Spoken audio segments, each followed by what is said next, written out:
Tapi kita nggak boleh naik sampai di kuil-kuilnya di atas. Nah itu kan ada pagar tuh yang udah dipagarin kuil-kuilnya itu. Kita nggak bisa naik sampai di atas. So aku kecewa banget sih hari ini. Hello guys, welcome back to my channel. Dan hari ini kita lagi mau wisata ke Borobudur, ke Candi Borobudur di Magelang, Jawa Tengah. Sebenarnya tadi kita mau liput perjalanan dari rumah kita, tapi kita lupa dan ini udah di pertengahan jalan ya, mau menuju ke Borobudur, Jawa Tengah. Nah ini kalian bisa lihat di sini nih ada sawah-sawah gitu. Oke. Pokoknya kalian ikutin kita terus sampai nanti kita bakal masuk di Candi Borobudur di Magelang ya. Oke, sampai ketemu di sana. Oke guys, di depan ini ada jembatan yang kalian bisa lihat. Ini masih dalam perjalanan menuju ke Candi Borobudur ya. Pokoknya kalian akan menikmati tidak cuma candinya aja. Ketika kalian kesini, kalian akan menikmati pemandangan jalanan yang begitu indah, dan tentunya kota Magelang ini sangat dingin, jadi kalian akan menikmati dinginnya kota Magelang. Tuh. Wow, nice. Ini kita lurus aja. Iya. Oke, ini sudah mau masuk di Candi Borobudur. Seperti kalian lihat di samping ini banyak banget pohon-pohon yang mereka tanam untuk menghiasi jalan ini ya. Jadi ini sangat indah sekali teman-teman, kota Magelang ini ya. Ini kita sudah mau masuk ke Candi Borobudur. Di depan lagi udah kita bakal ketemu dengan Candi Borobudur. Dan banyak banget restoran mewah yang ada di samping sebelah kiri atau sebelah kanan ini. So, nah itu dia di depan sudah kita akan bertemu dengan Candi Borobudur. Tapi wait, oke, kita pelan-pelan.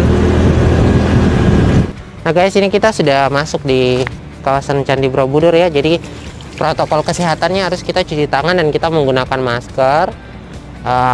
Jadi buat teman-teman yang datang masih dalam kondisi COVID saat ini, memang harus sangat dianjurkan untuk mengikuti protokol kesehatan.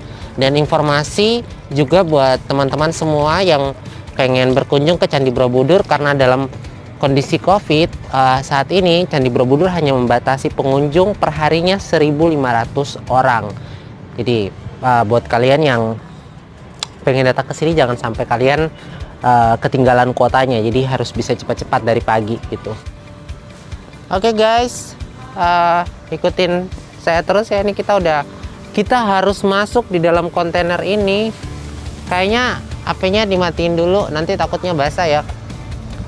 Nah ini kalian lihat di sini kalau hari normal itu kondisinya rame banget, tapi karena ini adalah hari COVID, maksudnya masih dalam suasana COVID-19, jadi tempatnya tuh kelihatan sepi banget seperti ini ya.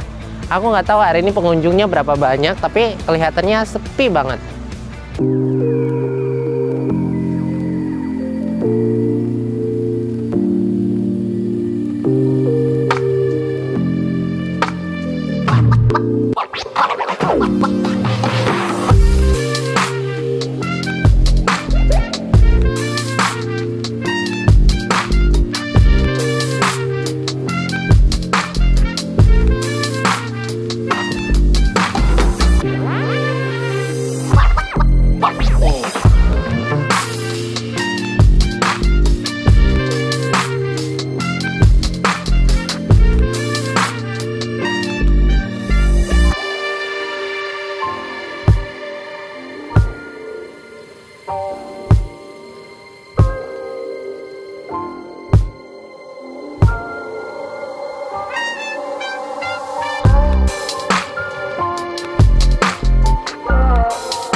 Suka nih kita orang dari Jogja nih. Oke guys, ini saya sekarang sudah berada di depan Candi Borobudur. Dan ini informasi buat kalian semua yang mau datang ke Candi Borobudur. Informasinya penting banget, karena ternyata itu kalian nggak bisa naik ke atas sana guys. Gitu ya. Tadi saya sampai di pondok yang warna hijau itu. Di situ saya harus beli tiket untuk guide lagi seharga 100.000 untuk 2 orang, baru saya bisa naik di atas itu. Tapi cuman sampai di pelatarannya itu aja guys, jadi saya nggak bisa naik sampai di kuil-kuilnya di atas. Nah hari ini saya itu kan ngantar kakak saya dari Papua buat ngelihat Candi Borobudur. Saya bawa 1 orang, jadi kita berdua. Saya udah beli tiket dari depan, harganya per 1 orang 50.000, jadi totalnya 100.000. Saya pikir itu saya masih bisa naik sampai di pelatarannya di atas itu gitu, karena informasi dari depan yang saya dapat, kalau saya nggak salah dengar ya tadi bilangnya seperti itu. Saya pikir saya masih bisa naik sampai di pelataran tuh di atas itu. Tahu-tahu ternyata sampai di sini kita tuh kalau mau naik sampai di pelatarannya itu tuh kita harus bayar guide 100.000 lagi guys untuk naik sampai di atas sana. Tapi kita nggak boleh naik sampai di kuil-kuilnya di atas. Nah itu kan ada pagar tuh yang udah dipagarin kuil-kuilnya itu, kita nggak bisa naik sampai di atas. So aku kecewa banget sih hari ini karena protokol kesehatannya sih menurut aku bukan berlebihan sih sebenarnya, tapi dengan membatasi 1.500 pengunjung per hari menurut aku itu udah sangat bagus banget. Dan pun juga dari depan kita masuk mereka udah kasih protokol kesehatan, kita harus cuci tangan, jaga jarak dan lain sebagainya. Jadi kenapa harus dibatasi pengunjung buat masuk ke pelatarannya di atas? Maksudnya membatasinya dengan harus membayar 100.000. Can you imagine? Buat kalian yang nonton video ini, kalian yang pengen liburan kondisi COVID saat ini ke Borobudur, kalian mikir-mikir 100 kali gitu ya, karena aturannya lumayan ketat. Jadi saya sebagai orang yang menghargai aturannya mereka, jadi kita ikutin aturan dan protokol kesehatan ini. Oke. Nah guys, ini kita udah ada di pelataran di sini. Jadi memang untuk karena COVID ini aturannya adalah kita nggak boleh naik ke kuil-kuilnya di atas gitu ya. Jadi kita cuma sampai di pelataran di sini, dan kita juga harus bawa guide nih. Guide-nya ada di sini yang nemani saya. Selamat siang. Mbak siapa? Atin. Mbak Atin yang nemani kita gitu. Dan protokol kesehatan yang kita harus jalankan juga harus pakai masker ya Mbak Atin ya. Terus jaga jarak gitu. Oke teman-teman, jadi kondisi di Borobudur saat ini memang belum terlalu rame karena masih suasana juga masih COVID, jadi belum terlalu rame. So buat kalian yang mau liburan ke sini juga masih sangat nyaman untuk menikmati indahnya Borobudur di pelatarannya ini gitu. Oke guys, dan ini saya mau minta beberapa penjelasan dari gambar-gambar yang ada atau lukisan-lukisan yang ada di dinding Candi Borobudur ini ternyata punya makna gitu ya. Jadi buat kalian yang belum tahu maknanya apa, langsung aja kita tanya-tanya ke guide-nya. Oke Mbak, boleh dijelasin ini tuh sebenarnya maknanya menceritakan tentang apa nih, sejarah-sejarahnya? Oke, Mas, jadi seperti hanya Masnya sudah pernah datang sebelumnya, di sini kan ada banyak sekali relief. Nah termasuk di relief di lantai 1 ini. Di sini sebetulnya di lantai 1 ada 160 macam relief atau 160 cerita tentang adat istiadat orang pada zaman dulu. Oke. Ya, tetapi yang bisa kita lihat sekarang hanya ada 4, 1, 2, 3, 4 saja. Yang lainnya kemana? Yang lainnya masih tertutup oleh batu di sana itu.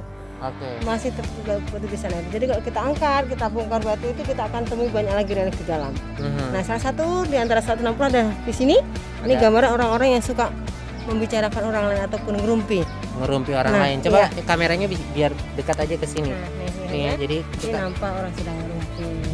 Nah, ini kata guide-nya itu, gambarnya itu menceritakan orang-orang yang sedang merumpi ya, atau membicarakan orang lain gitu ya, Bu ya. Iya, juga. Nah, di sini juga dilengkapi dengan apa akibat daripada perbuatan tersebut, karena relief ini sebetulnya sudah ditulis dalam kitab sucinya orang Buddha, yaitu dalam kitab suci Karma Vibhanga, khusus menceritakan tentang sebab akibat. Dan di sini pun reliefnya yang ada 160 itu semua menggambarkan tentang karma atau sebab akibat. Nah, akibat dari perbuatan ini nampak di sana itu ada relief yang wajah-wajah mereka ini nampak tak baik ya, tak sedap ataupun buruk di sini. Ya. Termasuk di atas relief itu kan ada tulisan kuno. Itu bahasa Sanskerta ya. Itu asli dari abad ke-8, sewaktu ini candi dibangun, kita bacanya dari kiri ke kanan sesuai dengan suku kata. Vi rupa itu bunyinya, vi itu buruk, rupa ya rupa, jadi rupa yang buruk. Kenapa? Karena perbuatan di sini. Jadi ini hukum karma, sebab akibat. Baik. Jadi buat teman-teman yang datang ke sini, relief-relief atau gambar-gambar yang ada di sini ini bukan cuma sekedar gambar aja ya Bu, tapi ini betul. punya makna sejarah di masa lalu, begitu ya, atau kejadian-kejadian yang di masa lalu yang diangkat di dalam relief ini, begitu ya? Iya, betul. Tetapi relief ini semakin ke atas sana itu sebetulnya tidak sama ceritanya, tapi yang ke atas sana ada cerita tentang Buddha atau riwayat hidup Siddhartha Gautama dari sebelum lahir sampai menjadi Buddha itu dilukiskan di 120 panel. Jadi satu cerita ini lebih dari 500 meter. Termasuk di sini kan ada 160 mengelilingi kaki Candi Borobudur. Oke, baik. Menarik sekali, dan perjalanan kita masih akan mutar lagi ke sana. Masih Kita mutar. bakal ketemu dengan relief-relief yang lain lagi dan cerita-cerita yang lain dari dinding-dinding Candi Borobudur. So, ikutin kita terus. Dan ini kita udah ada di bagian belakang, teman-teman. Di sini tadi saya sempat tanyakan ke guide-nya bahwasannya ada 10 lantai, ya 10 lantai ya. 10 Ya. lantai. Ada 10 lantai dari bawah sampai ke atasnya itu ada 10 lantai. Ini ternyata punya makna tersendiri, teman-teman. Dan maknanya seperti apa? Mungkin langsung kita tanyakan. Itu maknanya seperti apa? Nah, menurut filsafat Buddha 10 itu kan dibagi menjadi 3 bagian. Seperti kita punya badan, ada kaki, ada perut, ada kepala. Ya. Nah, ini lantai 1 namanya Kamadhatu, orang Buddha sebut. Kama itu artinya nafsu. Dunia yang penuh dengan nafsu, dunia yang penuh dengan ambisi, keinginan. Nah, yang kedua lantai 3 sampai lantai 7 namanya rupa datu. Rupa itu jangan rupa bentuk, masih terkekang oleh nafsu, tapi sudah berpikir nanti akan masa depan. Jadi apa yang akan kita dapatkan sewaktu kita seperti ini. Jadi sudah membaik. Nah, yang paling atas sana lantai 8 sampai 10 bentuknya tidak lagi persegi loh, tapi berbentuk bulat. Di sana tidak ada lagi relief, tak ada lagi hiasan. Artinya kita sudah lepas daripada keinginan tersebut, lepas dari samsara, lepas dari penderitaan, karena sudah tidak ada lagi ambisi, tidak lagi ada keinginan dan sebagainya. Nah, orang Buddha sebut dengan nirwana. Nirwana ya, atau kita bilangnya surga gitu ya. Jadi di lantai paling bawah itu biasanya masih identik dengan namanya sengsara atau penderitaan. Tapi misalnya kalau kita lihatnya sudah sampai di lantai 10 paling atas itu kita tidak menemukan relief tentang konflik-konflik rumah tangga atau konflik sosial atau konflik yang masalah-masalah masalah duniawi gitu ya. Karena orang Buddha mengenal di lantai 10 itu sudah masuk di samsara itu ya. Nirwana. Nirwana. Lepas dari samsara. Sudah lepas dari samsara atau sudah lepas dari masalah itu sendiri. So itu menarik banget buat teman-teman untuk pahami bahwasannya Candi Borobudur ini terdiri dari 10 lantai yang setiap lantainya itu punya makna tersendiri sampai di lantai yang ke-10. Oke. So teman-teman, demikian perjalanan saya sama kakak saya di Candi Borobudur. Semoga wisata kita hari ini juga menjadi wisata yang menyenangkan buat kalian semua. Jangan lupa untuk subscribe channel ini, like, comment, dan share channel ini. Bye bye.